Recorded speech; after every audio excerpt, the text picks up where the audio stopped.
একজন আল্লাহর ওলি স্বপ্নে দেখেন কিয়ামতের ময়দান কায়েম হয়ে গেল। ওই ময়দানে দেখা যায় মূসা আলাইহিস সালাম সহ সমস্ত পয়গম্বর এক জায়গায় জমা, আমার আপনার নবী তিনিও এক জায়গায়। ভাইরা বন্ধুরা, ওই অবস্থায় মূসা আলাইহিস সালাম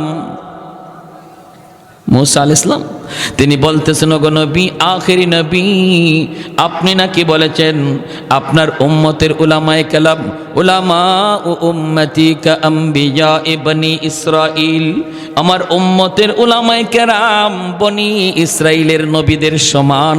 কথাটা কি আপনি বলছেন নাকি? আমার আপনার নবী বলেন, হ, কথাটা তো আমি বলেছি। মূসা নবী তখন বলেন, কেমন করে আপনি কথাটা বললেন? আমার তো বুঝে পড়ে না, একজন মানুষ সাধারণ একজন উম্মত নবীর সমান হয় কেমন করে? আমার তো বুঝে আসলো না।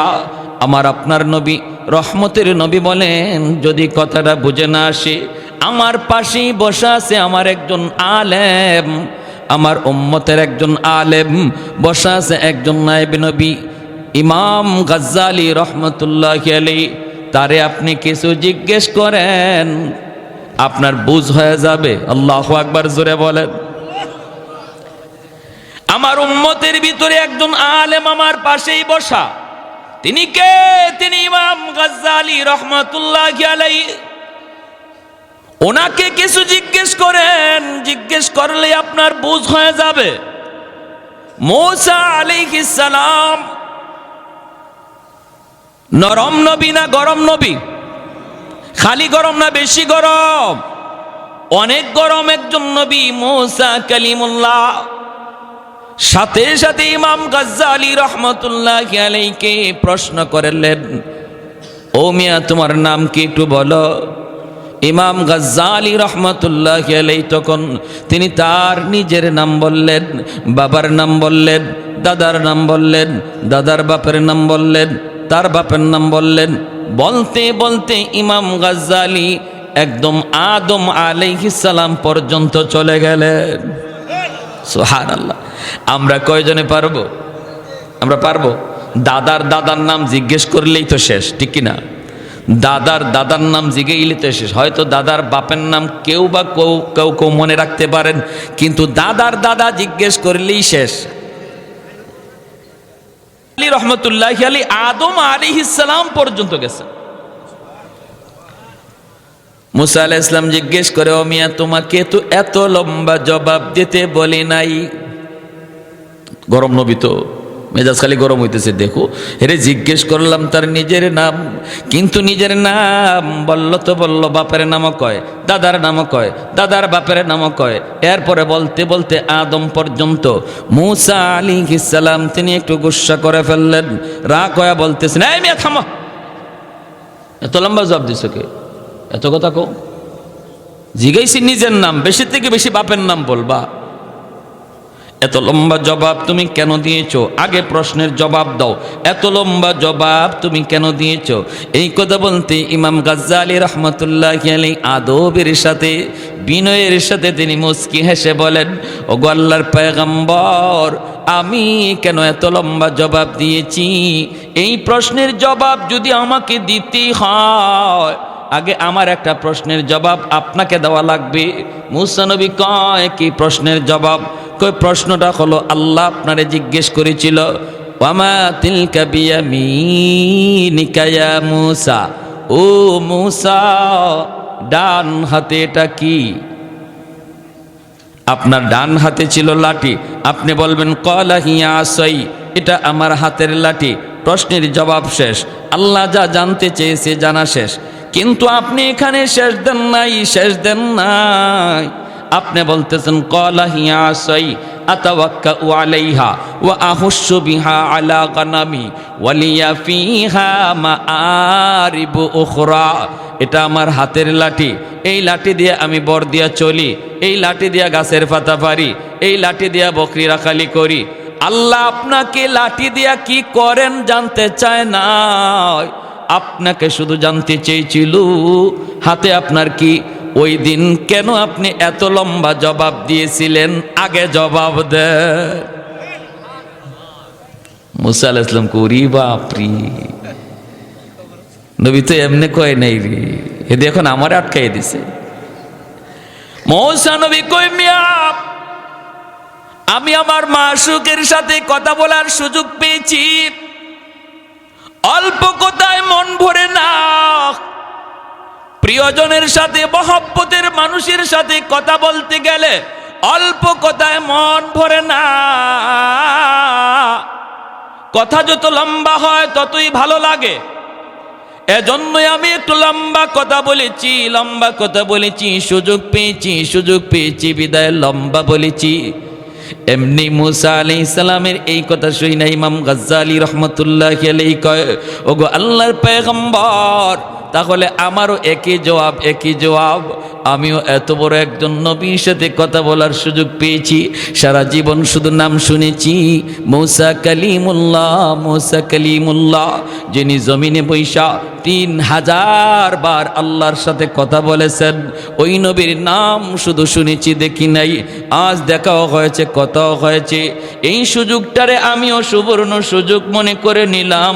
কথাটা একটু বাড়াইতে আমারও মনের মধ্যে একটু চাহাত জাগলো। এক কথায় জবাব দিলে তো শেষ হয়ে যায়।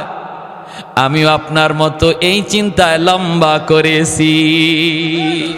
সুবহানাল্লাহ, জোরে বলেন।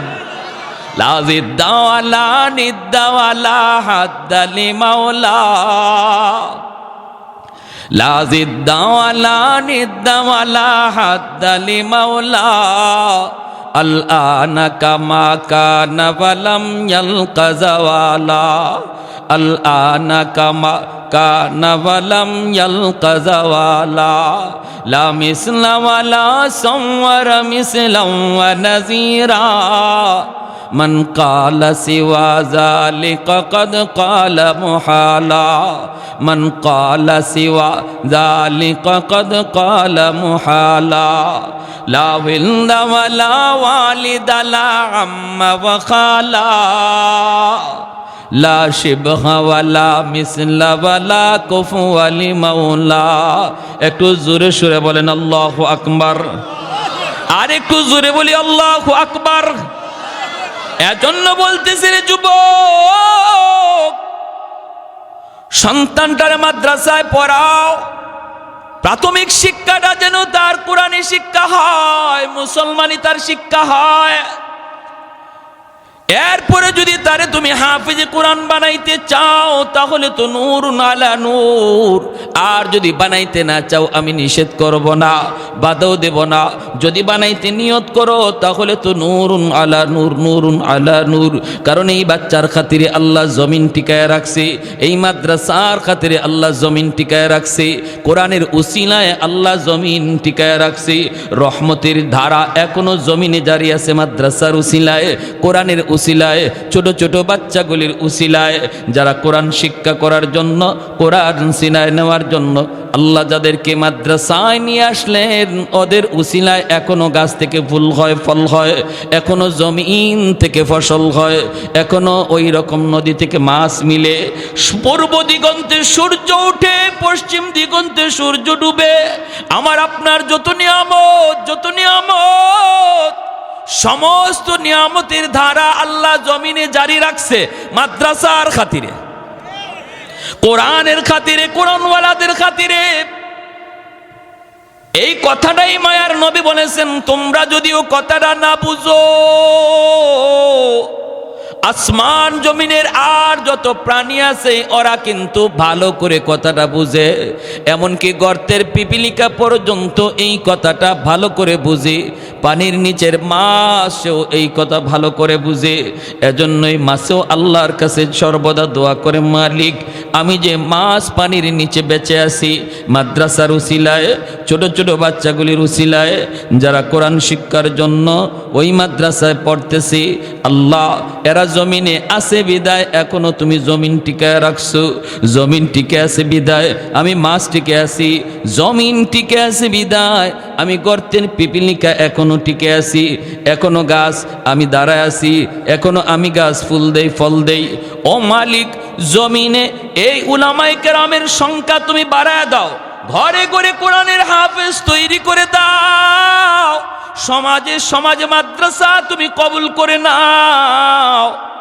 যেন দুনিয়ার হায়াত লম্বা হয়। যেরকম সুবহানাল্লাহ। আল্লাহ জমিনের হায়াত যেন লম্বা হয়, এজন্য উলামায়ে কেরামের হায়াতের ভিতরে বরকত দাও। হাফেজে কোরআন তুমি ঘরে ঘরে কবুল করে নাও। আপনাদের সমাজের জন্য এই মাদ্রাসা হলো রহমত। আল্লাহ পাক রব্বুল আলামিন বলেন, ওয়া নুনাজ্জিলু মিনাল কুরআন মা হুয়া শিফাউন ওয়া রাহমা ওয়া রাহমাতুল লিল মুমিনিন। আল্লাহ বলেন, কোরআনকে আমি নাজিল করেছি তোমাদের জন্য রহমত বানাইয়া। কোরআনের প্রতিষ্ঠান হলো এলাকার জন্য রহমত, কোরআন হলো ঘরের জন্য রহমত, কোরআনের প্রতিষ্ঠান হলো সমাজের জন্য রহমত। যেই সমাজের মানুষগুলি মাদ্রাসাকে কদর করে, মাদ্রাসাকে ভালোবাসে, অন্তর দিয়ে মহব্বত করে, আল্লাহ বলেন এই সমাজের উপর আমি আল্লাহ রহমত নাজিল করি। আমরা আল্লাহ পাকের রহমত চাই কি চাই না? যেখানে রহমত আসে সেখানে গজব আসে না, আর যেখানে রহমত থাকে না সেখানে গজব নেমে আসে। আসমানি গজব আর জমিনি গজব থেকে যদি বাঁচতে হয় তাহলে কোরআনের তালিম চালু রাখতে হবে। করোনা, ওমিক্রন এ জাতীয় আরো মহামারী থেকে যদি বাঁচতে হয়, আল্লাহর কোরআনের শিক্ষা সমাজে আরো বাড়াইতে হবে। কোরআনের আওয়াজ বন্ধ করে কোনোদিন করোনা দূর করা যায় না। কারণ করোনা আর ওমিক্রন আর আসমানি জমিনি গজব মানুষের ইশারায় চলে না, চলে আল্লাহর ইশারায়। আর আল্লাহর ইশারায় যে গজব চলে তা যদি দূর করতে হয় তাহলে কোরআনের রহমতের দ্বারাই দূর করতে হবে। ঠিক কিনা? এই কথাটা আমরা অনেকে বুঝি না, বুঝার চেষ্টাও করি না। বিধায় করোনার সময় ওয়াজ মাহফিল চলতো না। আরে যার যে ওয়াজের দ্বারা, যে কোরআনের আওয়াজের দ্বারা করোনা দূর হবে, এটা বন্ধ করে তুমি করোনা বিদায় করতে চাও, করোনা আরো দ্বিগুণ বেগে আসবে।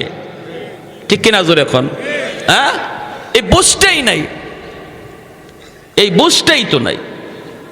আমার ভাইয়েরা, বন্ধুরা, ভারতের একজন বহুত বড় আল্লাহর ওলি খাজা কুতুবউদ্দিন বখতিয়ার কাকি রহমতুল্লাহি আলাইহি, বহুত বড় আল্লাহর ওলি। মা এরকম দিনের বুঝ আছে বিধায় মা নিয়ে গেছেন মাদ্রাসায়।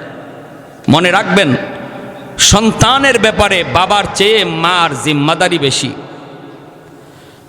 নবী বলেন, আল মারআতু রাইয়াতুন আলা বাইতি যাওজিহা ওয়া ওয়ালাদিহি। সন্তানের ব্যাপারে আল্লাহ বাবাকে যদি জিগায় একবার, মারে জিগাবে দুইবার। কারণ সন্তান মাকে বেশি টাইম পায়, মাকে বেশি টাইম দেখছে। গর্বে ছিল তাও মায়ের সাথে, দুধ খাইছে তাও মায়ের সাথে, একটু বড় হইছে ঘরে হাঁটাচলা করে তাও বেশি টাইম মারেই দেখে, কারণ বাবা বাহিরে থাকে। ঠিক কিনা? এজন্য আল্লাহর নবী বলেন, একজন সন্তান সে আল্লাহ চিনল কিনা, সে মুসলমানি শিখল কিনা, এই প্রশ্নের জবাব বাবা যদি দেয় একবার, মায় দেওয়া লাগবে দুইবার। আমার মা বোনেরা একটু খেয়াল করে শুনো, একটু মনোযোগ দিয়ে শুনো, মায়ের নবীর হাদিস বলতেছি। এরকমই একজন মা খাজা কুতুবউদ্দিন বখতিয়ার কাকি রহমতুল্লাহি আলাইহির মা ওই বাচ্চাটারে শিশুকালে মাদ্রাসায় নিয়ে গেছেন। যে ওস্তাদদের কাছে বলতেছেন, ওস্তাদজি আমার ছেলেটারে আপনি আলিফ বা তা সা শিখায় দেন। উস্তাদজি বলতেছে, বাবা কুতুবউদ্দিন তুমি পড়ো আলিফ বা তা সা জিব। কিন্তু ছাত্র কয়, না না উস্তাদজি আলিফ বা তা সা নয় গো, আলিফ লাম মিম যালিকাল কিতাবু লা রাইবা ফীহ। এতটুকুই শুধু নয়, উস্তাদের সামনে ছোট্ট বাবু কুতুবউদ্দিন এক বসায় কোরআনের 15 পারা হিফজ শোনায় দিল। আল্লাহর কালামের 15 পারা মুখস্থ উস্তাদের সামনে শোনায় দেয়। উস্তাদের চোখ দিয়া দর দর করে পানি ধরতে লাগলো, আর উস্তাদ কান্দে আর কই, বাবা কুতুবউদ্দিন কি শোনাইলি? তোর মা বলছে আলিফ বা তাসা শিখাইতাম, আর তুমি কিনা আমাকে আলিফ লাম মিম শুনাইতেছ। শুধু শোনাও নাই, তুমি তো কোরআনের 15 পারা আমারে হিফজ শোনায় দিছ। বাবা, তোমার মা কেন এমন ভাবে মজাক করলো, কেন আমার সাথে ঠাট্টা করলো? চলো তোমার মায়ের কাছে যাব। উস্তাদজি কুতুবউদ্দিন বখতিয়ার কাকিকে লইয়া মায়ের কাছে আইয়া তিনি ডাক দিয়া বলতেছেন, মা গো, ও মা, তুমি কেন এমন মজাক করলা? কি মজাক মা? পর্দার আড়াল থেকে জানতে চায়। উস্তাদজি বলতেছে, তুমি বলছো আলিফ বা তা সা শিখাইমু, কিন্তু তোমার ছেলে কুতুবউদ্দিন আলিফ বা তা সা পড়ে নাই গো, সে তো আলিফ লাম মিম বইলা আল্লাহর কোরআনের 15 পারা মুখস্থ শুনায় দিছে। এ মা, কেন মজাক করেছ? কেন ঠাট্টা করেছ? মা তখন চোখের পানি চাইরা কান্দে আর কয়, উস্তাদজি খুদার কসম, আমি মা নিজেও জানি না আমার ছেলে কুতুবউদ্দিন কেমন করে 15 পারা মুখস্থ করছে। তবে আমার যদ্দূর মনে পড়ে উস্তাদজি, আমার সন্তান পেটে আসার পর থেকে নিয়া আমি বেহুদা কোনো কাজ করি নাই, বেহুদা কোনো কথা বলি নাই। শুধু আমি কোরআন তেলাওয়াত করতাম। যখনই আমি তারে দুধ পান করাইতাম, দুধ পান করানোর সময়ও আমি বেহুদা কোনো কথা বলতাম না। সন্তানকে দুধ পান করাইছি আর আমি কোরআন তেলাওয়াত করছি।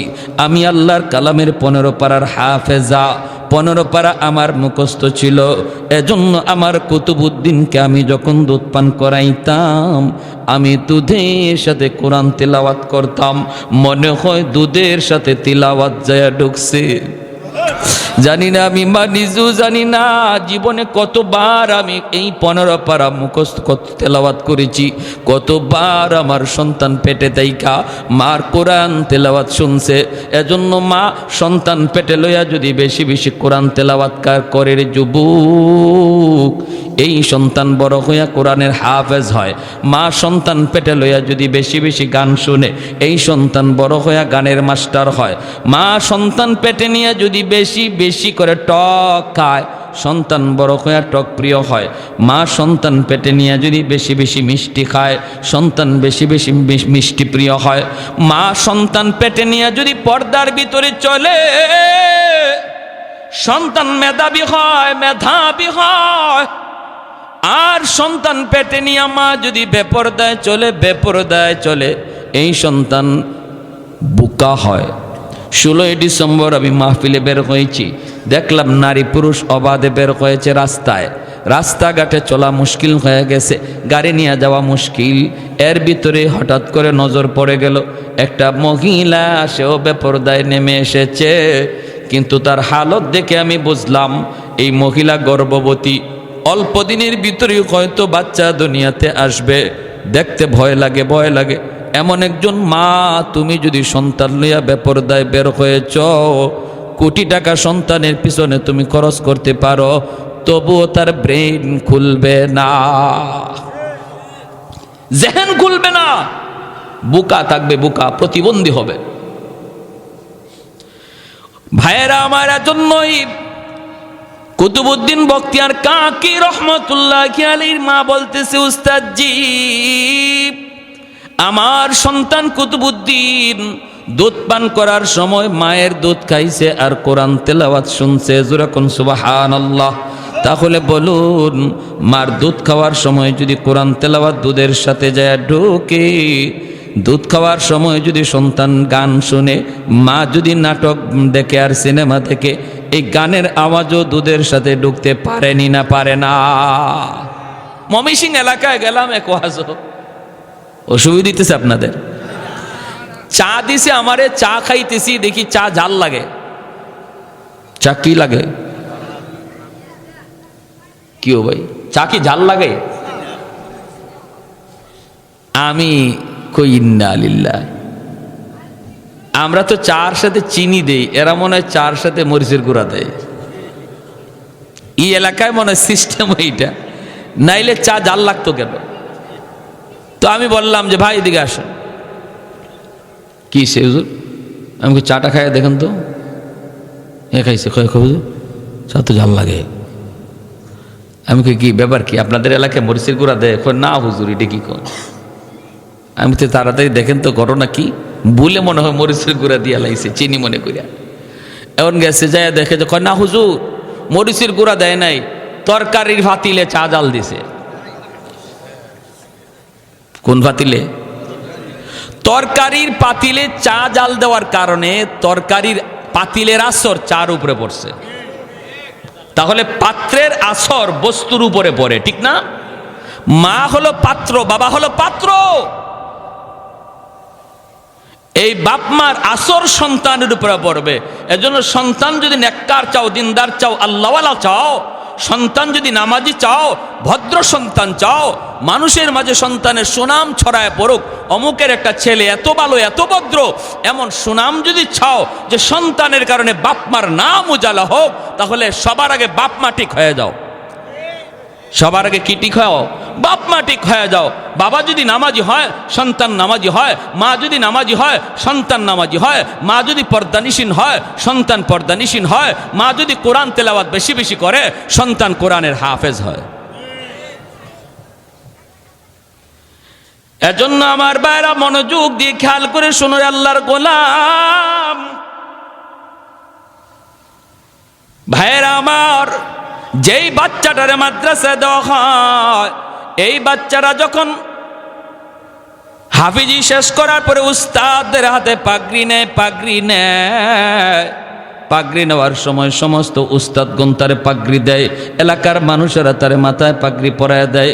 আল্লাহ পাক কুদরতি নজরে তাকায় দেখে, আল্লাহ পাকের নজর তখন বাচ্চার উপরে নয়, আল্লাহর নজর তার বাপ মার উপরে। যেরকম সুবহানাল্লাহ। কারণ এই বাপ মা দুনিয়ার জগতে মানুষের উল্টা কাজ করেছে। মানুষ চলেছে স্রোতের তালে তালে, মানুষ চলেছে স্কুল কলেজ ভার্সিটির দিকে, আর ওই বাপ মা চলেছে উল্টা দিকে। মানুষজন বলেছে বাচ্চাটারে তুমি নদীতে বাসায় দিতেছ, গাঙ্গে বাসায় দিতেছ।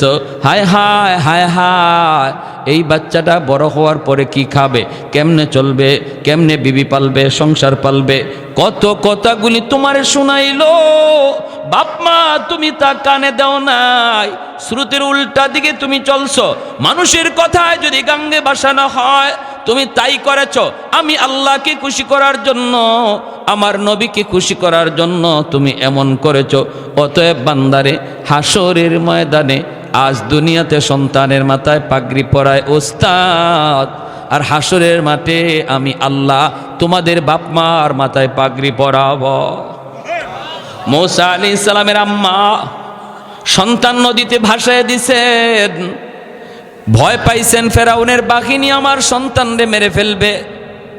ফাআওহাইনা ইলা উম্মি মূসা আন আরদিঈহ ফাইদা খিফতি আলাইহি ফাআলকিহি ফিল ইয়াম্মি ওয়ালা তাখাফি ওয়ালা তাহজানি।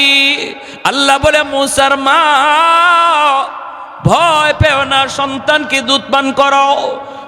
আমি আল্লাহর নির্দেশ, সন্তানকে দুধ পান করাও।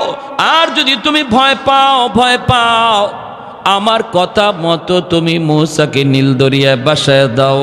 ভয় পেও না, টেনশন করো না, সন্তান ডুবে যাবে, সন্তান মারা যাবে। আমার কথা মতো যদি তুমি নদীতে বাসায়ও দাও, আমি ওয়াদা দিলাম এই সন্তানকে আমি আল্লাহ হেফাজত করব। আর অল্প দিনের ভিতরেই তোমার সন্তান আবারও তোমার কোলে ফিরিয়ে দেব। শুধু সন্তান হিসাবে নয়, তোমার কোলে ফিরাব নবী বানাইয়া। সুবহানাল্লাহ, জোরে খন। এই যুগে নবী নাই, নবীর ওয়ারিস আছে, ঠিক না? এই যুগে নবী নাই, নবীর ওয়ারিস আছে উলামায়ে কেরাম। আপনার সন্তানটারে যদি মাদ্রাসায় দেন, মানুষে বলবে নদীতে বাসায় দিছে, গাঙ্গে বাসায় দিছে। হায় হায়, পুলাটা জীবনে চলবে কিভাবে, খাইবে কেমন করে? আপনি যদি বলেন যাও নদীতে ভাসাইলে ভাসায় দিছি, নদীতে ভাসাইলে ভাসায় দিছি, এই ভাষা নিতে যদি আমার আল্লাহ খুশি থাকে আমি ভাসায় দিলাম। আল্লাহ পাক মূসা নবীর মার কাছে সন্তানকে যেমন ভাবে নবী বানায়া ফেরত দিছে, তোমার আমার সন্তানকে আল্লাহ পাক আবারও তোমার কুলি ফিরিয়ে দিবে, কিন্তু নবী বানায়া না, নবীর নায়েব বানাইয়া। আর একটু জোরে কোন সুবহানাল্লাহ। নবী হওয়ার দরজা নাই রে আল্লাহর গোলাম, এজন্য মনটারে ছোট করো না, মনটারে বড় করো। সন্তানরে নদীতে ভাসায় দিলেন মুসার আম্মা, কাঠের বাক্সের ভিতরে ঢুকাইয়া নীল দরিয়া ভাসায় দিছেন। আর ছোট্ট মেয়েটারে মরিয়ম রে বলতেছেন, মা তুমি নদীর পারে পারে যাও, আর শুধু খেয়াল রাখবা কোন দিকে তোমার ভাইয়া যাইতেছে, কোন দিকে যাইতেছে। ভাইরে নদীর পানিতে ভাসায় দিলেন, আর মেয়েটারে বললেন নদীর পারে পারে তুমি যাইতে থাকো। ভাইয়েরা বন্ধুরা, নীল দরিয়া কাঠ ভাসায় দিছেন, পানির স্রোত যেই দিকে চলতেছে আল্লাহ পাক নীল দরিয়ারে হুকুম জারি করেছে, এরে নীল দরিয়া শুন, আমার মুসারে তোর তালে তালে নিবি না, আমার মুসারে তোর উল্টা দিকে নিয়ে যা। স্রোতের তালে তালে না, স্রোতের উল্টা, স্রোতের উল্টা, স্রোতের উল্টা বাক্স চলতে শুরু করলো, উল্টা দিকে যাইতেছে ফেরাউনের দরবারের দিকে। ফেরাউনের দরবার হলো মুসা নবীর যেই বংশের বনি ইসরাইল, এই বনি ইসরাইল থেকে উল্টা দিকে হলো ফেরাউনের দরবার, আর এই বাক্সটাও উল্টা দিকে যাইতেছে উল্টা। মরিয়ম নদীর পারে পারে যায়, ভাইয়া নদীর পানিতে ভাসতেছে, আর বোনটা নদীর পারে পারে যাইতেছে। এইভাবে ভাইয়া যাইতেছে একদিকে, বোন যাইতেছে একদিকে, দুজন একই দিকে যায়, কিন্তু একজন পারে আরেকজন পানিতে ভাসে। ভাইয়েরা বন্ধুরা, হঠাৎ করে বোন তাকে দেখে যেখানে বাঘের ভয় সেখানে, যেই ফেরাউনের ভয়ে আমার আম্মা আমার ভাইয়াকে নদীতে ভাসাইলো, ওই ফেরাউনের ঘাটেই যাইয়া ভাইয়া লাগলো। বোনটা ছোট্ট 10 বছর বয়স, কলিজায় কামড় দিয়ে উঠলো, হায় রে এখন বুঝি আমার ভাইয়াকে নিয়ে জবাই করবে। ফেরাউনের বিবি আসিয়া নদীর ঘাটে আসলেন, আইসা বাক্স দিকে উঠায়া দেখেন এত সুন্দর বালক, পূর্ণিমার চাঁদের চেয়েও যার চেহারা বেশি সুন্দর।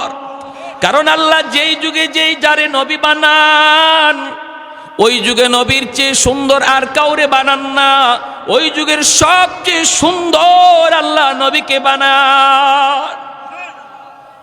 যেই যুগে যেই নবী, ওই যুগে ওই নবী সবচেয়ে সুন্দর। এজন্য কাদিয়ানি নবী হইতে পারে না, এটাও একটা দলিল। কাদিয়ানি কখনো নবী হইতে পারে না, কারণ এর এক চোখ কানা আছিল। কাদিয়ানির কি আছিল? কোন নবী এমন নাই যে কোনো অঙ্গে খুঁত আছিল। আদম আলাইহিস ইসলাম থেকে নিয়া একদম আমাদের নবী পর্যন্ত এমন কোন নবী নাই যে নবীর শরীরে কোনো একটা খুঁত আছিল, কোনো একটা দোষ আছিল। আর এই খানার করে খানায় নিজের নবী দাবি করে, এজন্য মরছে টয়লেটও ভইরা। কাদিয়ানি কোনানো ভইরা মরছে জানেন? বাথরুমও ভইরা মরছে। হাই হাই হাই হাই। কাদিয়ানীদের বিরুদ্ধে যদি আন্দোলন হয়, নবীর আশিক মাত্রই, আওয়াজ শোনা মাত্রই আন্দোলনে শরিক হতে হবে, নতুবা নবীর সামনে মুখ দেখানো যাবে না। আমার নবীর খতমে নবুয়ত, এটা নবীর শান, এটাই আমার নবীর শান, খতমে নবুয়ত। নবী শেষ নবী, অতএব খতমে নবুয়তের চেয়ার নিয়ে যদি কোনো বেঈমান টানাটানি করে, আর আমি আশিক হইয়া যদি চুপচাপ বসা থাকি আর বলি এটা হুজুরদের কাজ, এটা মৌলবীদের কাজ, তাহলে নবীর সামনে সুপারিশ তো দূরের কথা, মুখ দেখানো যাবে না। আওয়াজ দিয়ে এখন ঠিক কিনা?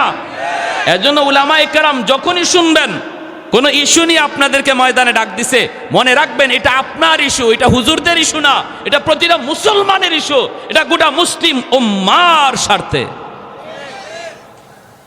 ইমান বাঁচাও আন্দোলন উলামায়ে কেরাম ডাক দেয়। উলামায়ে কেরাম মেম্বার চেয়ারম্যান হওয়ার জন্য মাদ্রাসা বন্ধ দেয় না।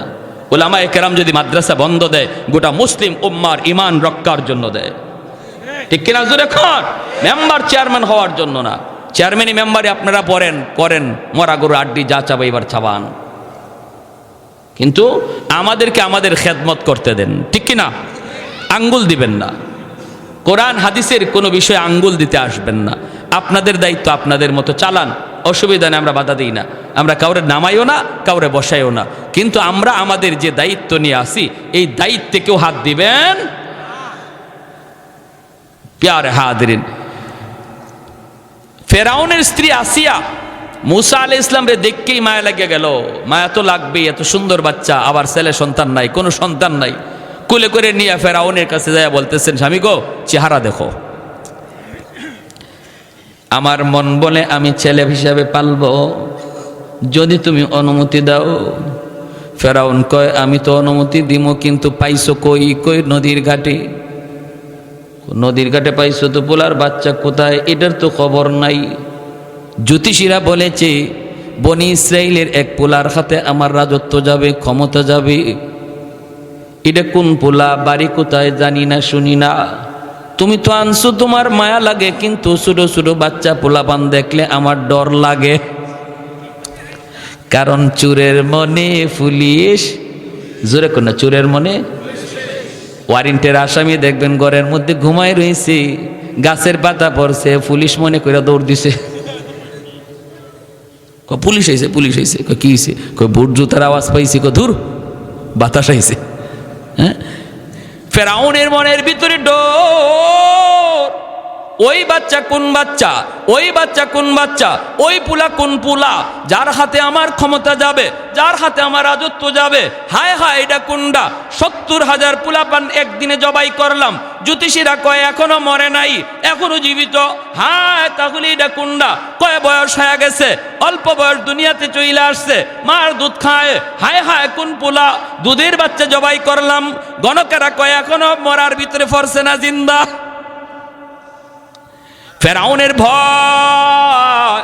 ফেরাউন বিবি আসিয়াকে ডাক দিয়া কয় আসিয়া, তোমার তো মায়া লাগে, তোমার তো মায়া লাগে, কিন্তু আমার তো ভয় লাগে, ভয় লাগি। এটা কোন বাচ্চা, এটা কোন পোলা, যার হাতে আমার রাজত্ব যাবে? যেই বাচ্চাটারে তুমি নিয়ে আসছো, এটার বাড়ি নিয়ে আবার বনি ইসরাইল, বনি ইসরাইলের পোলা হয়, তাহলে তো আমার ডর লাগারই কথা। আমার ঘুম নাই, খাওয়া নাই, সব কিছু আমার চলে গেছে। আর তোমার বড় দেখলে মায়া লাগে, আমার তো মনে হয় ইডিয়া ওই হিডিয়া। আসিয়া কয় তোমার মাথা নষ্ট হইছে। ফেরাউন কয় কেমনে? কয় এটা বনি ইসরাইলের পোলা হইলে ইবায় আওয়ার কথা না, হিবায় যাওয়ার কথা। ভালো করে বুঝছেন? শ্রুতের উল্টা আসার কথা না। কারণ বনি ইসরাইল হলো আমাদের বাট্টল, ভাটি এলাকায়, পানির তালে তালে ওই দিকে যাওয়ার কথা, এইদিকে আসার কথা না। তাদের ব্রেইনে আউলা লাগায় দিছে কে? আরেকটু জোরে বলেন কে? স্রোতের উল্টা দিকে চালাইলেন কে? এই ক্ষমতা আল্লাহর আছে নি না নাই? আরো জোরে আছে নি না নাই? যেই মাত্র আসিয়া কয় তোমার বুদ্ধি শুদ্ধি আসেনি, এমনি বুঝি তুমি খোদা হইছো, এমনি বুঝি তুমি রাজা হইছো। একটু তুমি চিন্তা করে দেখো, একটু তুমি বুঝা দেখো, ভাইবা দেখো। ফেরাউনে কয় আসিয়া তুমি ঠিকই তো কইছো, আসলে এটা বনি ইসরাইলের পোলা হইতে পারে না। আল্লাহ পাক কুদরতি মুস্কি হাইসা কয় আরে বেঈমান, কার সাথে খেলা শুরু করছো টের পাইবি। হ্যাঁ, কার সাথে আঙ্গুল দেবো এবার টের পাইবা। তুমি মুসারে মারতে চাও আর আমি আল্লাহ রাখতে চাই, ঠিক না? তুমি মারতে চাও যারে, আমি রাখতে চাই, এবার দেখা যাবে। কয় তাহলে এখন কি করবো? আসিয়া কয় আমি পালব। ফেরাউন কয় তাহলে পালো, আমার তো ডর ডর লাগে। কয় না না, ডরায়ও না, এই বাচ্চা বনি ইসরাইল হইতেই পারে না। তাফসীরের কিতাবের ভিতরে রাইসুল মুফাসসিরিন আব্দুল্লাহ ইবনে আব্বাস রাদিয়াল্লাহু তাআলা আনহু বলেন, আসিয়া যে বলছেন আমার বড় মায়া লাগে, মায়া লাগে, মায়া লাগে, এজন্য আল্লাহ পাক রব্বুল আলামিন আসিয়াকে আল্লাহ দৌলতে ঈমান দান করেছেন। কারণ একজন নবীর চেহারা দেখে তিনি বলছেন আমার মায়া লাগে, আল্লাহ পাকেরও মায়া লাগছে কথাটা, এজন্য দৌলতে ঈমান তারে দান করেছে। আর ফেরাউন বলছিল আমার ডর লাগে, ডর লাগে, ভয় লাগে, এজন্য ফেরাউনের ঈমান নসিব হয় নাই, বেঈমান হয়ে মরছে। এই যেই জমানায় নবী থাকবেন না, নবীর ওয়ারিস থাকবে উলামায়ে কেরাম। রাইসুল মুফাসসিরিন আব্দুল্লাহ ইবনে আব্বাস রাদিয়াল্লাহু তাআলা আনহু বলেন, এই যুগেও কোনো মানুষ যদি কয় মাদ্রাসার ছাত্র দেখলে আমার ভালো লাগে, মাদ্রাসার ছাত্রগুলিরে দেখলে আমার বড় মায়া লাগে, উলামায়ে কেরামের চেহারার দিকে তাকাইলে আমার বড় মায়া লাগে, এই কথাটা তারে মৌতের সময় দৌলতে ঈমান আল্লাহ দিয়া দিবে। আর যদি কেউ কয় মাদ্রাসা ভালো লাগে না, পোলাপান দেখলে আমার ভালো লাগে না, মোল্লা মুন্সি দেখলে ভালো লাগে না, সে যত বড় নামাজি হোক, যত বড় হাজি হোক, যত বড় দিনদার হোক, যত বড় বুজুর্গ হোক, যত বড় পাগড়িওয়ালা হোক, রাইসুল মুফাসসিরিন আব্দুল্লাহ ইবনে আব্বাস রাদিয়াল্লাহু তাআলা আনহু, তিনি কে? তিনি আমার নবীর আপন চাচাতো ভাই। এই উম্মতের ভিতরে আল্লাহর কালাম সবচেয়ে তিনি বেশি বুঝছেন, সবচেয়ে বেশি তিনি আল্লাহর কালামকে বেশি চিনছেন, বেশি বুঝছেন। এজন্যই তিনি হলেন মুফাসসিরদের সরে তাজ। তিনি বলেন, যে মানুষটাই কইব মোল্লা মুন্সি ভালো লাগে না, মৌতের সময় তার ঈমান সাথে যাবে না। নাউজুবিল্লাহ। আসিয়া কয়, আমার বড় মায়া লাগছে, আমি এখন পালব। ফেরাউন কয়, ঠিক আছে বুঝলাম, তো বনি ইসরাইলের না, তাহলে এই দুধের বাচ্চারা পালবো কেমন করে? দুধের বাচ্চারে দুধ খাওয়ানো প্রয়োজন। শুধু ওয়া ওয়া করে মুসা নবী কাঁদতেছে, দুধ খাওয়াইতে হবে। দুধের বাচ্চারে টুস বিস্কুট দিলে হইব? দুধের বাচ্চারে মার দুধ দেওয়া লাগবে। ফেরাউনে কয়, তাহলে দেখো না, কোনো আমার এই রাজ দরবারের ভিতরে যত মহিলা আছে বাচ্চারে দুধ খাওয়ায়, ওদেরকে ডাকো, দেখো কারো দুধ বাচ্চায় খায় কিনা। ওই মহিলাদেরকে ডাকা হলো। আল্লাহ পাক মূসা নবীর ইশারায় বইলা দিছে, কারণ নবীরা যদিও ছোট, কিন্তু আল্লাহ শিশুকালেই তাদেরকে বড় মানুষের বুঝ দিয়া রাখেন। আল্লাহ ইশারা দিয়া দিছে, মূসা সাবধান সাবধান, কারো বুকের দুধ তুমি খাইও না, কারণ আমি আল্লাহর কুদরতের খেলা মাত্র শুরু হয়েছে। তোমার মারে আমি ওয়াদা দিছি, তোমারে আবার মার কুলে ফিরাইয়া দিমু। সুবহানাল্লাহ, জোরে কোন না। অতএব সাবধান, তুমি কারো বুকের দুধ খাইও না। যত মহিলা আয় দুধ খাওয়ানোর জন্য, মূসা নবী দুধ খাইব দূরের কথা, কান্নাই থামে না। কারণ নবীগণ ছোট হলেও আল্লাহ তাদেরকে বড় মানুষের বুঝ দিয়া রাখে, ঠিক না? ফেরাউনে নিচে কুলে চুমা দিব, চুমা ফেরাউনে দিব চুমা, কুলে নিয়ে আদর কইরা। মূসা নবী ছোট হইয়া তিনি বুঝে গেছেন, কারণ ছোট হলেও তিনি তো বুঝের মানুষ, তিনি তো নবী, তিনি তো বুঝে গেলেন, আরে বেঈমানের বেঈমান, নাফরমানের নাফরমান, তুই তোরে খোদা কও, আবার তুই আমার গালে চুমা দিবে, ইম্পসিবল। খালি চুমাটা দিতে চাইছে, মূসা নবী গাল ফিরায় নিছে। ফেরাউনে কয়, কিরে আমি দি সুকা খাইলাম, শেক খাইলাম? এরপরে ওই ফেরাউনের কোলে তাইকেই ফেরাউনের গালের মধ্যে কষায়া মারছেন চর। ফেরাউন চর খাইয়া দিশা বিশা হারাইলেস, ডাক দিছে, আসিয়া! দৌড়ে আসছে, বিবি কি হয়েছে? কি হয়েছে কইও না। ওই সময়ও কইসলাম আমার ডর লাগে। কি হয়েছে কও না। চুমা দিতে নিছি, চুমা তো লয় না, এটা তো শেষ কথা নাই। এরপরে যে আমার গালে একটা বসাইছে, এখনো আমার গালে খবর হইতেছে। আসিয়া কয়, কি কও তুমি? বলে, হাও, এর চরের ঢকে কয় ও আমারে বুজ্জা চর মারছে। আসিয়া কয়, তোমার মাথা নষ্ট হইছে, ছোট মানুষ বুঝে না সোজা না, ছোট বাচ্চারা এমনিতেই হাত নাড়ানাড়ি করে, হয়তো হাত নাড়ানাড়ি করছে, তোমার গালে লাগছে, তুমি কও চর। ফেরাউনে কয়, আসিয়া চরটা আমি খাইছি, আমি বুঝি, তুমি যদি খাইতা টের পাইতা। আমি খাইছি, আমি বুঝি, 100% আমার বুজ্জা চর দিছে। আসিয়া কয়, না বুঝা। ফেরাউনে কয়, বুঝা। আসিয়া কয়, না বুঝা। ফেরাউনে কয়, বুঝা। এখন লাগছে না বুঝা আর বুঝার মধ্যে ঝগড়া, এখন কি হইব কি হইব? আসিয়া কয়, তাহলে একটা পরীক্ষা করা হয়ে যাক। কিসের পরীক্ষা? কয়, বুঝা না না বুঝা, এটার পরীক্ষা হইব। কেমনে? কয়, আগুন দাও এক জায়গায়, আগুনের আংরা রাখো এক জায়গায়, আরেক জায়গায় রাখো স্বর্ণের টুকরা। আগুনের আংরা আর স্বর্ণের টুকরা দেখতে প্রায় একরকম, সেম সেম। এরপরে বাচ্চারা সারো এখান থেকে, দেখি আঙ্গুর গালা দিয়ে কোন দিকে যায়। ফেরাউনে কয়, যদি আগুনের মধ্যে হাত দেয় তাহলে বুঝবো, বুঝে না, আমারে চটটাও না বুঝে দিছে। আর যদি স্বর্ণে হাত দেয় তাহলে বুঝ আছে পুরাপুরি, চটটাও আমারে বুঝেই মারছে। পরীক্ষা হবে। আসিয়া বলতেছে, তাহলে এটাই ভালো, পরীক্ষা হয়ে যাক। স্বর্ণ রাখছে এক জায়গায় আর আগুনের আংরা রাখছে এক জায়গায়, রাখিয়া মুসা নবীরে ছাড়ছে। নবী তো বুঝে গেছে কোনটা আগুন কোনটা স্বর্ণ। উনি স্বর্ণের দিকে যাইতেছে, ফেরাউনি পেছন থেকে কয়, আসিয়া ওই যায়। আসিয়া তো ডরাইতেছে যে আল্লাহর এই স্বর্ণের দিকেই রূপ নিছে, এখন তো স্বর্ণকে হাত দিব সাথে সাথে দু টুকরা করে ফেলাইব। কাছাকাছি যায় মাত্র হাতটা দিবেন, এমনি আল্লাহ পাক কয় জিব্রাইল লাব্বাইক ইয়া রব্বাল আলামিন, তাড়াতাড়ি করে আমার মুসার কাছে যাও।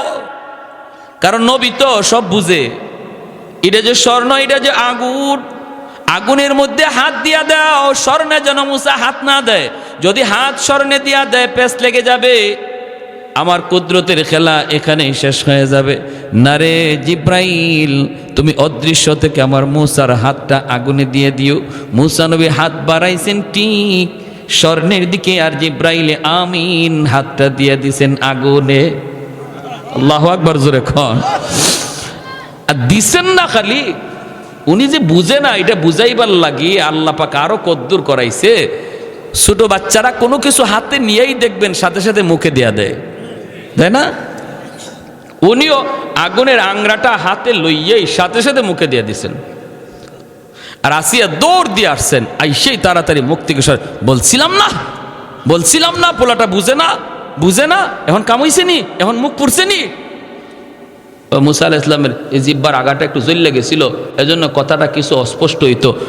শেষ জমানা নবুয়ত পাওয়ার পর যখন আল্লাহ পাক রব্বুল আলামিন ফেরাউনের কাছে যাইতে কইছে আবার, তখন উনি বলছিল আল্লাহ আমার ভাই হারুনের সাথে দাও, হুয়া আফসাহু মিন্নি, আমার ভাই হারুন কথাটা স্পষ্ট, আমার কিছু কথা বাজে। কেন? ওই শিশুকালের এই আগুনের আংরা মুখে দেওয়ার কারণে সাথে সাথে উনি কুলে নিয়ে নিছেন আসিয়া। ফেরাউনে কয় ঠিকই তো বুঝেই না। আল্লাহ কয় কি দেখছো তুই, আরো সামনে দেখবে, তুই এটা কি দেখছো তারও সামনে দেখবে, তো তিলিসমাদি কারবার। এখন কারো দুধ উনি খায় না। ফেরাউনে কয় তাহলে বাচ্চাদের কেমনে বাঁচাই? আল্লাহ পাক কুদরতি হাসি হাসে। আল্লাহ কয় এতদিন যারা মারতে চাইছিলে এখন দি বাঁচানির লাগি পাগল, ঠিক না? কারো বুকের দুধ খায় না। মূসা নবীর বোন মরিয়ম 10 বছরের মেয়েটা তখন আড়াল থেকে দেখতেছে, যখন দেখতেছে না আমার ভাইয়ার তো ওরা মারে না, জবাই করে না, এখন তো নিজের সন্তান বানায় পালতে চায়। হায় ভাইয়া তো কারো বুকের দুধ খায় না, এখন কি করব? ভাইয়া তো হাওমাও করে কাঁদতেছে। এমনি মূসা নবীর বোন মরিয়ম আইসা বলতেছে জাহাপনা, আমি একজন মহিলার খবর জানি, মনে হয় ওই মহিলার বুকের দুধ বাচ্চায় খাবে। ফেরাউন কয় এই মায়া এদিকে আয়, তুই কেমনে বুঝলি? তাহলে তুই বাচ্চার মা কেডা তুই চিনস নাকি, তুই জানস নাকি? চোরের মনে এত ওই চিন্তাই খালি, এটার মা কোথায় রে, এটার বাড়ি কোথায়? বনি ইসরাইলের যদি হয় তে তো কাম হইছে, এতই ডর। তুই কি মা চিনস নাকি? কেমনে বুঝলি ওই মহিলার বুকের দুধ খাবে? এমনি মূসা নবীর বোন আল্লাহ পাক মাতার মধ্যে এই পরিমাণ জ্ঞান দিয়েছেন। বোনটা তখন ডাক দেয়া কয় জাহাপনা, মা হিসাবে বলি নাই, তাহলে কেমনে বলছো? কই ওই মহিলার বুকের দুধ মিষ্টি, যে কোনো বাচ্চা তার দুধ খায়। এই বুদ্ধিটা তখন এই ছোট্ট মেয়েটার মাথায় দিয়া দিছে কে? আর একটু জোরে বলেন কে? নাইলে তো ধরা খায়া গেছিল, ঠিক না? ধরা খায়া গেছিল। কয় না, ওই মহিলার বুকের দুধ বড় মিষ্টি, যে কোনো বাচ্চা তার বুকের দুধ খায়। এই কথা বলতেই ফেরাউন কয় তাহলে যাও তুমি মহিলাটারে নিয়ে আসো, দেখি ওই মহিলার বুকের দুধ খায় কিনা। মূসা নবীর বোন মরিয়ম বাড়ির দিকে দৌড়ে আইসা মাকে বলতেছে মা ও মা, আমার ভাইয়ার খবর নিয়ে এসেছি। মা পাগল হয়ে ঘর থেকে বের হয়েছে, মারি বল না আমার মূসার কি হয়েছে, কোথায় গেছে? বোনটা তখন কই মা, যেখানে বাঘের ভয় সেখানে রাত হয় গো মা, যার ভয়ে আমার ভাইয়াকে তুমি নীল দরিয়ায় ভাসায় দিচ্ছ, ওই ফেরাউনের ঘাটি যায় ভাইয়ার বাক্স লাগছে। কয় কেমনে? কয় স্রোতের উল্টা গেছে, উল্টা। এরপরে আসিয়া উঠায় নিছে, এরপরে এই ঘটছে।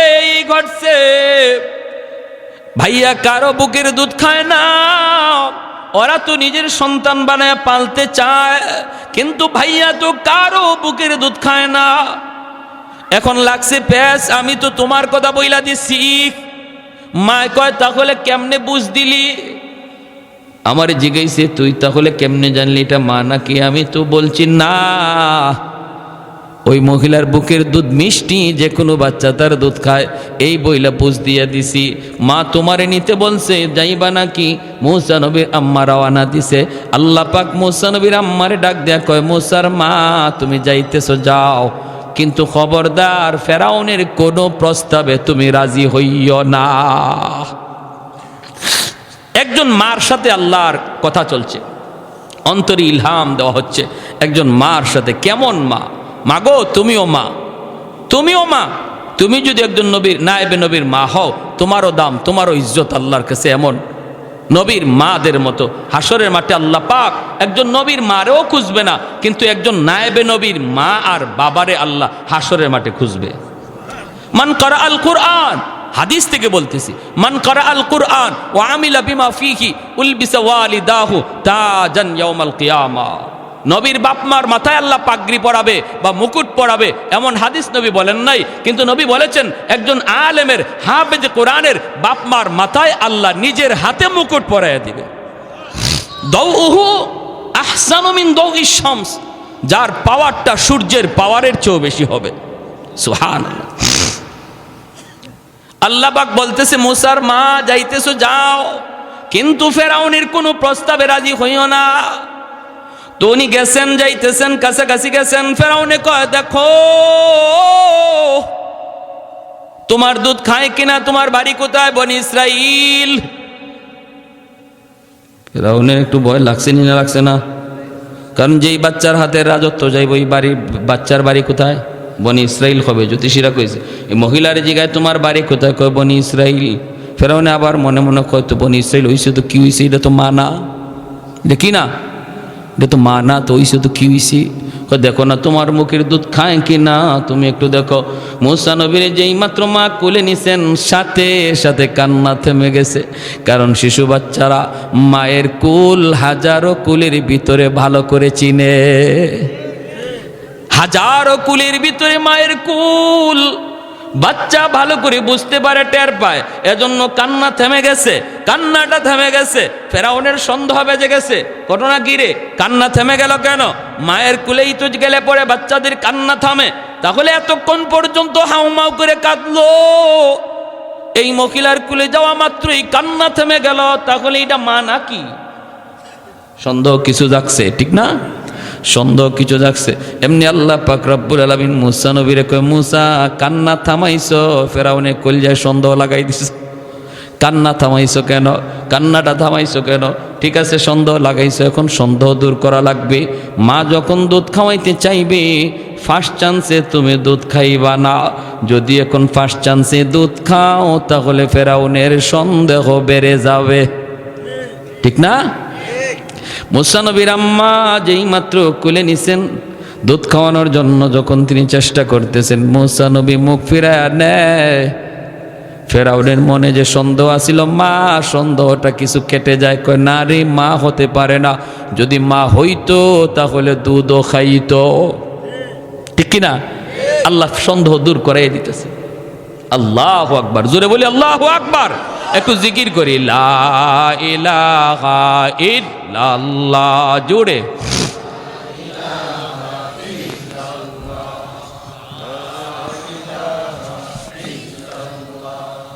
আরো জোরে, লা ইলাহা ইল্লাল্লাহ, লা ইলাহা ইল্লাল্লাহ, জোরে।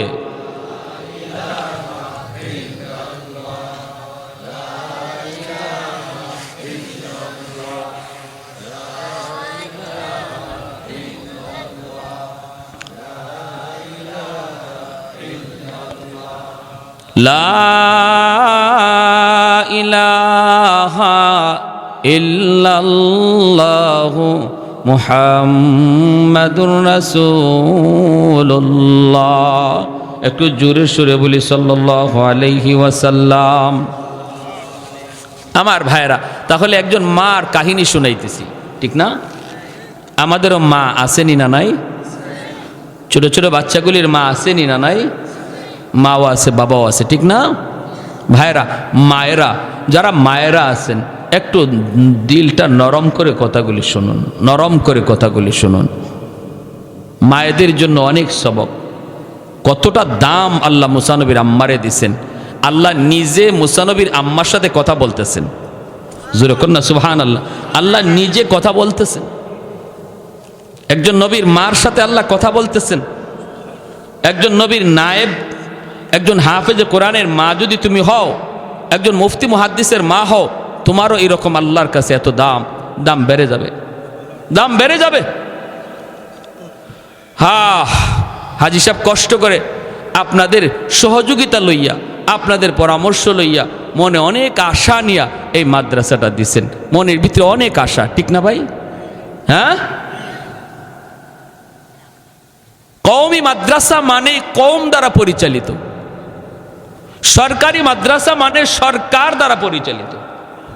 এটা সরকারি মাদ্রাসা না, এটা কওমি মাদ্রাসা। অতএব এটা এলাকার মানুষের দ্বারাই পরিচালিত।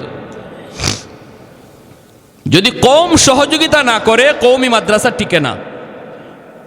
কোনো এলাকায় যদি কোনো একটা কওমি মাদ্রাসা এলাকার সহযোগিতা না করার কারণে মাদ্রাসার কোনো ক্ষতি হয়, মাদ্রাসার ক্ষতি হয়, মুহূর্তের ভিতরে ওই এলাকায় আল্লাহর পক্ষ থেকে গজব নামবে, রহমত চলে যাবে, রহমত চলে যাবে। কারণ মাদ্রাসা টিকে আছে বিধায় আল্লাহ এখনো আমারে আপনার সুস্থ রাখছে, এখনো আমারে আপনারে আল্লাহ রহমত দিয়ে ভরপুর করে রাখছে। প্যারে হাজিরিন, এজন্য নবী বলেন, কুন আলিমান আও মুতাআল্লিমান আও মুহিব্বান আও মুঈনান ফালা তাকুন খামিসা। হয় তুমি আলেম হও, নতুবা মাদ্রাসায় পড়ো, নতুবা তুমি আলেমদেরকে মহব্বত করো, আর নতুবা মাদ্রাসাকে সহযোগিতা করো। ফালা তাকুন খামিসা, নবী কয় 5 নম্বর দলে কেউ যাইও না, 5 নম্বর দলে কেউ যাইও না। মানে মাদ্রাসার সাথে বিদ্বেষ রাখো না, মাদ্রাসার প্রতি কোনো দুশ্মনী রাখো না, মাদ্রাসার ক্ষতি করার চিন্তা নিও না। দুনিয়া আখিরাত তার বরবাদ হয়ে যাবে। ব্যক্তি বিশেষের দোষ থাকতে পারে, কিন্তু মাদ্রাসা প্রতিষ্ঠান এটা আল্লাহর নবীর বাগান, ঠিক কি না? মসজিদ আল্লাহর ঘর, মাদ্রাসা নবীর ঘর। যেখানে একটা মসজিদ তৈরি হবে, গোটা সমাজের দায়িত্ব হয়ে যায় মসজিদ চালানো আর মসজিদে নামাজ পড়া। মসজিদের কমিটির সভাপতি কে, তার উপরে গুসা করে যদি কেউ মসজিদের ক্ষতি করে, আল্লাহর কাঠগড়ায় দাঁড়ায় জবাব দেওয়া লাগবে, মুক্তির কোনো উপায় নাই। কারণ মসজিদ সভাপতির নয়, ঠিক কিনা জোর এখন? ঠিক তেমনি কোন এক ব্যক্তির মাধ্যমে মাদ্রাসা তৈরি হয়, তার মানে এই নয় মাদ্রাসা তার।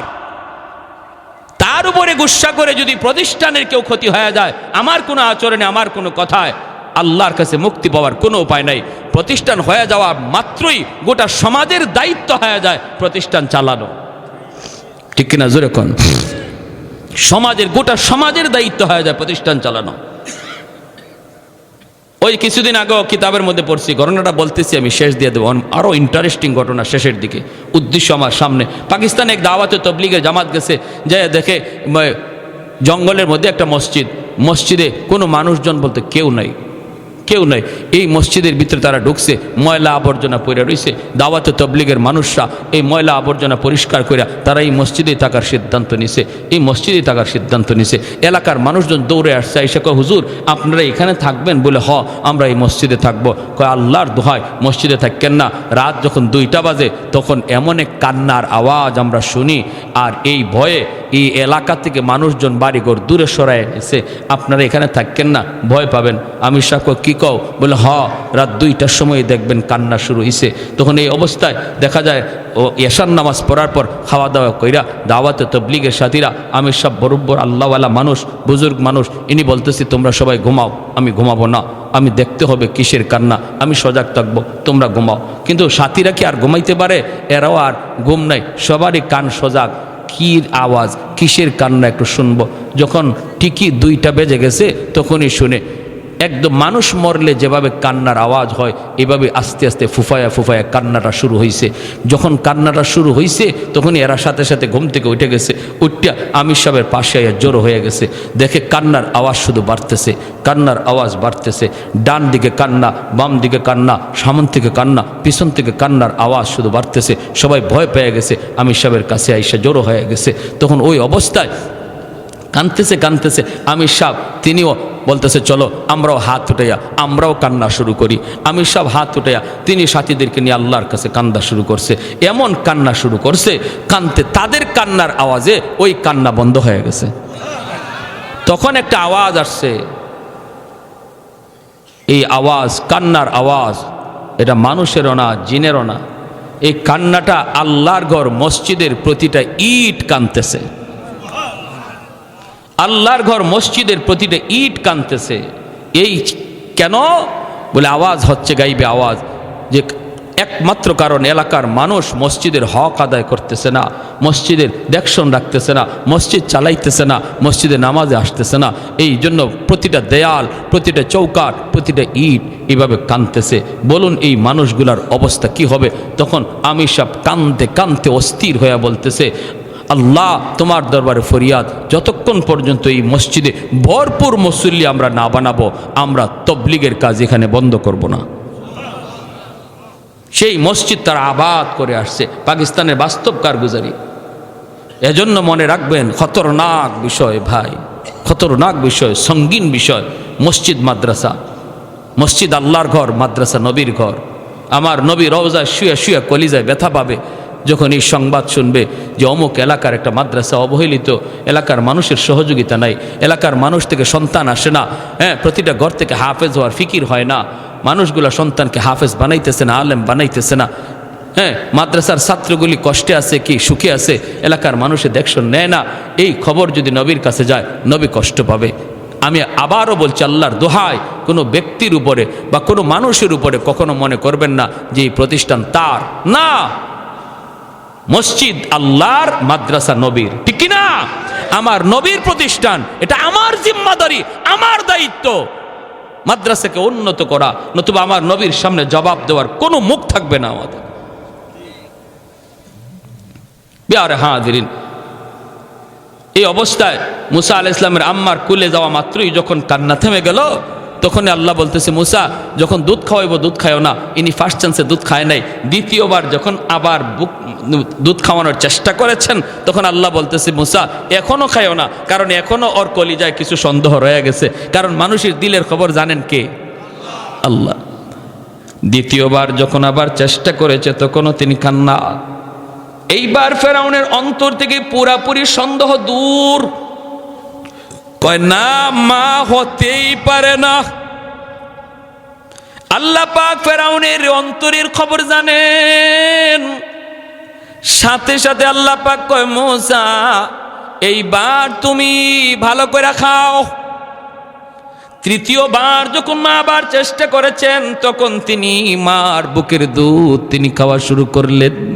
খাইতেছেন খাইতেছেন, ফেরাউন তখন কয়, হাই রে বাচ্চাটারে বাঁচানো গেল, হাই রে এই মহিলার দুধ যে খাইলো। আল্লাহ পাক কয়, এখন তুমি ইচ্ছা মতো খাইতে পারো, কারণ ফেরাউনের কলিজায় বিন্দু পরিমাণ কোনো সন্দেহ নাই। ফেরাউন কয়, মা তুমি রাজদরবারে চলে আসো, দরবারের ভিতরে তুমি থাকবা, সন্তানটারে তুমি দুধ খাওয়াইবা, মাসের মাস তোমাকে আমি বেতন দিব, তোমার তেল পানি সাবান সব কিছু তোমার জন্য ফ্রি, রাজদরবারে থাকবা আর বাচ্চাদের তুমি খাওয়াইবা। আল্লাহ পাক কয়, মুসার মা সাবধান, তুমি এই প্রস্তাবে রাজি হইও না, এটা বড় ভয়ঙ্কর প্রস্তাব। তুমি যদি রাজদরবারে থাকো, যে কোনো মুহূর্তে মা সন্তানের সম্পর্ক প্রকাশ পেয়ে যেতে পারে, তুমি এই প্রস্তাবে রাজি হইবা না। মুসা নবীর আম্মা কয়, না আমি আপনার রাজ দরবারে আসতে পারবো না, আমার বাড়ি আছে, ঘর আছে, সংসার আছে, আমি থাকবো না, চলে যাব। ফেরাউন কয়, তাহলে এই বাচ্চাটারে বাঁচাবো কেমন করে? তোমার বুকের দুধ ছাড়া তো কারো বুকের দুধ খায় না। সকাল সন্ধ্যা তুমি আসবা, আইসা বাচ্চাটারে দুধ খাওয়ায় যাইবা, আমি তোমাকে মাসের মাস বেতন দিব। মুসা নবীর আম্মায় কই, টাইম নাই, টাইম নাই, টাইম নাই, সকাল সন্ধ্যা আপনার বাচ্চারে দুধ খাওয়ানোর আমার টাইম নাই। ফেরাউন কয়, তাহলে এবার তুমি বলো বাচ্চারে আমি বাঁচাবো কেমন করে? মুসা নবীর আম্মা কয়, তোমার বাঁচানোই লাগবে। কয়, বাঁচানোই লাগবে। বাঁচানোই লাগবে, কহ বাঁচাইতেই হবে। দুধ খাওয়াবো কেমনে, বাচ্চারে বাঁচাবো কেমনে, তোমার বুকের দুধ ছাড়া তো কারো বুকের দুধ খায় না। এমনি মুসা নবীর আম্মা তখন কয়, তাহলে একটা পথ আছে, একটা পথ। বলে কোন পথ? বাচ্চাটারে আমার সাথে আমার বাড়িতে দিয়া দাও। বুঝছেন? বাচ্চাটারে আমার সাথে আমার বাড়িতে দিয়া দাও, আমি নিয়ে যাই। দুধ খাওয়ানোর বয়স পর্যন্ত আমি দুধ খাওয়াবো, এরপরে তুমি লইয়া আইও। মাসের মাস আমাকে বেতন দেওয়া লাগবে, বেতন। ফেরাউন কয়, ঠিক আছে, তোমার মাসের মাস বেতন দিব, অ্যাকাউন্ট নাম্বার দিয়া যাও। অ্যাকাউন্ট নাম্বার দিয়া যায়, বেতনও ধার্য হয়। আর মা সন্তানকে নিয়ে বাড়ির দিকে রওনা। দেখ, মা সন্তানকে দুধ খাওয়ায়, ফেরাউন বলদে বেতন দেয়। ঠিক কিনা জোরে কোন? মা তার সন্তানরে দুধ খাওয়ায় আর বলদে। কেমন বলদ বানাইছে আল্লাহ! কার সাথে লাগছে? আহা! আল্লাহ পাক রব্বুল আলামিন মুসা নবীর আম্মারে ডাক দিয়া কয়, মুসার মা, বাচ্চা নিয়ে যাইতেছ, মনে আছে নি আমার ওয়াদার খবর? জোরে কোন না সুবহানাল্লাহ। ফাআওহাইনা ইলা উম্মি মুসা আন আরদিঈহ فإذا خفت عليه فألقيه في اليم ولا تخافي ولا تحزني إنا رادوه إليك وجاعلوه من المرسلين। আমি যে ওয়াদা দিছিলাম আমার কথায় গাঙ্গে ভাসায় দাও, নাই কোনো টেনশন নাই, সন্তানের কোনো ক্ষতিও হবে না, বরং আমার কথায় নদীতে ভাসাইলে সন্তান আবার ফেরত দিব, এটা আমার ওয়াদা। ও মুসার মা, মনে আসেনি আমার ওয়াদার কথা? ফিরত শুধু দিছি তা না, বেতন সহ দিছি। আমি আপনিও যদি আল্লাহ পাককে খুশি করার জন্য সন্তান মাদ্রাসায় দিলে নদীতে ভাসানো হয়, গাঙ্গে ভাসানো হয়, মানুষের কথায় আমি আপনি নদীতে ভাসাইতে রাজি আল্লাহকে খুশি করার জন্য। মুসা নবীর আল্লাহ পাক মার কোলে ফিরায় দিছেন। আমারে আপনারও আল্লাহ পাক রব্বুল আলামিন আমার সন্তানরেও আপনার সন্তানরেও আপনার কোলে ফিরায় দেবে, মুসা নবীর নবী বানাইয়া আর আমার আপনার সন্তানরে নবীর নায়েব বানাইয়া। সুবহানাল্লাহ, জোরে খান। তাহলে মন ছোট করার কোনো দরকার আছে? মনটারে বড় করো। আল্লাহর গোলাম, দুনিয়া কয় দিনের? অল্প দিনের। কত সন্তান বাবার কবরের পাশ দিয়া গান গেয়ে গেয়ে চলে যায়, আফসোস।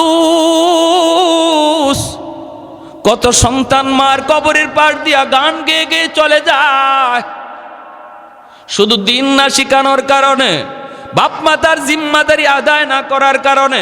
আর যদি আমি আপনি আমার জিম্মাদারি আদায় করি, সন্তানকে যদি দিন শিখায়, মুসলমানি শিখাই, এই সন্তান বাবার কবরের পাশে যাইয়া সূরা ইয়াসিন পড়বে, সূরা ফাতিহা পড়বে, ইখলাস পড়বে, চোখের পানি ঝরবে, সাথে সাথে আল্লাহ কবরের আযাব আল্লাহ মাফ করে দিবে।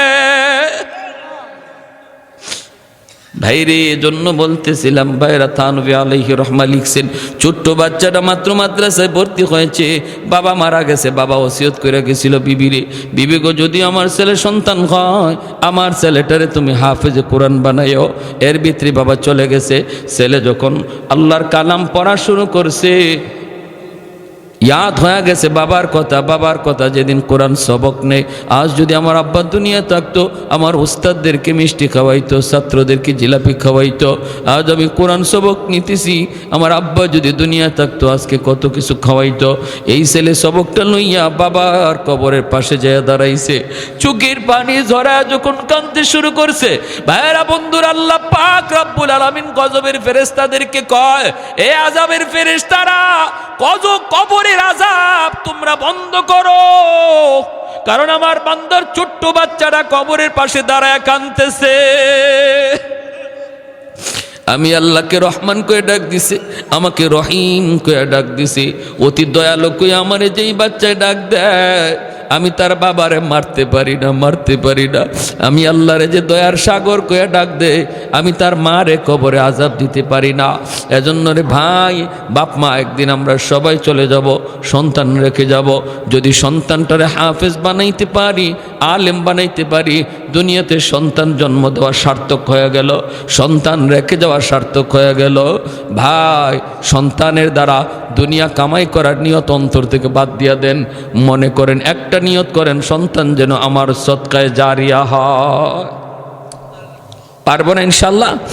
পারবো না ইনশাল্লাহ? এই মাদ্রাসা ধরে রাখা শুধু একজনের দায়িত্ব না, সবার দায়িত্ব। আমরা কারা কারা মাদ্রাসার সহযোগিতা করতে রাজি? হাত উঠে আল্লাহরে দেখাই। আল্লাহ তুমি প্রতিটা হাতকে কবুল করো, জুড়ে বলি আমিন। আর একটু জুড়ে বলেন আমিন। একখান হাদিস বলবো, গুরুত্বপূর্ণ একখান হাদিস, কেউ উঠবেন না। এর আগে আমার একটু অনুরোধ থাকবে, যারা মাদ্রাসায় সহযোগিতা করে, মাদ্রাসার ভালো মন্দ খেয়াল রাখে, মাদ্রাসার ছাত্রদের সুবিধা অসুবিধার দিকে খেয়াল রাখে, হাসরের মাঠে ওই হাফেজ সাহেব যখন জান্নাতের দিকে রওনা দিব, তখন ওই হাফেজ সাহেব বলবো, আল্লাহ আমার আব্বা আম্মা কই? আমার আব্বা আম্মা স্যার আমি জান্নাতে যাইমু না। আল্লাহ ফেরেশতাদেরকে কইব, যাও তার আব্বা আম্মারে জাহান্নাম থেকে তুলে আনো। তার বাপ মারে যখন জাহান্নাম থেকে তুলে আনবে, তার দাদা দাদি তার বাপ মারে ধরবে, ধরে কইব, তোমরা তো তোমাদের সন্তানের সুপারিশে জান্নাত পেয়ে গেছো, কিন্তু সে তো আমাদেরও নাতি, আমি তো কম মায়া করছি না আমার নাতিটারে, আমি নানা তো আমার নাতিটারে কম আদর করি নাই, আমরাও বিপদে পড়ে গেছি, যে কইও আমাদের জন্য যেন একটু সুপারিশ করে। তার বাপ মা উঠাইয়া কইব, বাবারে আমরাও জান্নাতে যাইমু না, তুমি যদি তোমার বাপ মা ছাড়া জান্নাতে না যাও, আমরাও আমাদের বাপ মা ছাড়া জান্নাতে যাইমু না। তখন আল্লাহ বলবো, যাও কোরআনের পাখির দাদা দাদিরে তুইলা আনো। দাদা দাদিরে যখন উঠে আনবে, এলাকার মানুষে ধরবো, ধরে কইব, ভাই আমরা ওই এলাকার মানুষ, যেই এলাকা থেকে আপনার নাতি হাফেজ হয়েছে, আলেম হয়েছে, আমরা ওই এলাকার মানুষ, আমরা ওই মাদ্রাসার খেদমত করছিলাম, মাদ্রাসায় একটু সহযোগিতা করছিলাম, আমাদের জন্য একটু সুপারিশ করতে কইও। আল্লাহ নবী রহমতের নবী বলেন, ওই হাফেজ সাহেবকে মাঝখান দিয়ে সারা হবে, আর দুই দিকে সারিবদ্ধভাবে আল্লাহ মানুষ দাঁড় করায় রাখবে, একজন একজন করে চিনবে। একজনে কইব, হুজুর আপনি আমারে চিনছেন? আনাল্লাদি সাকাইতুকা মা আ, আমি আপনাকে এক গ্লাস শরবত খাওয়াইছিলাম, চিনছেন? আর একজনে কইব, হুজুর আপনি আমারে চিনছেন? আনাল্লাদি ওয়াহাবতুল্লাকা ওযুয়া, আমি আপনাকে এক বদনা ওজুর পানি দিয়েছিলাম। ছোট্ট থেকে ছোট্ট খেদমতো যারা করছিল এগুলা কইব। যারা 1000 2000 এক বস্তা 2 বস্তা এরকমভাবে 1 টন 2 টন আর ইট বালু যারা দিছে, এটা তো বড়। নবী ছোট্টরা কইছেন, এক গ্লাস পানিও যে মাদ্রাসার ছাত্রদেরকে খাওয়াইছিল, হেও পরিচয় দিব। আর ওই সময় ওই হাফেজে কোরআন তারে চিনে ফেলবে। আল্লাহ রাব্বুল আলামিন তখন বলবে, আমার কোরআনের পাখির সাথে এই সমস্ত মানুষগুলাকে বর যাত্রীর মতো জান্নাতে ঢুকাইয়া দাও। একজন বর, তার সাথে কতজন বরযাত্রী থাকে যেমন হিসাব থাকে না। বরযাত্রী যায় সবাই ঢুকে, কেউ রে আটকানো হয় না, কারণ বিয়ের দিন বরযাত্রীর পাওয়ার বেশি থাকে। এমনিভাবে জান্নাতেও আলেম হাফেজ মুফতি মুহাদ্দিস, তাদের সাথে এদের মুফতি আর আলেম হাফেজ হওয়ার পিছনে যত মানুষের অবদান ছিল, ওই মানুষগুলাকে আল্লাহ বরযাত্রীর মতো জান্নাতে দিয়া দিবে। সুবহানাল্লাহ, জোরে কোন। এজন্য একজন ভাই হাতটা জাগার, হুজুর আমি ইনশাল্লাহ এই মাদ্রাসার জন্য, হাজী সাহেব কি কি লাগবে মাদ্রাসার? হ্যাঁ,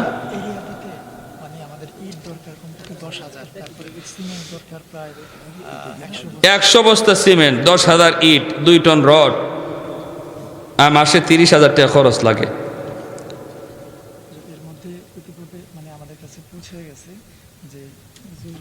জহিরুদ্দিন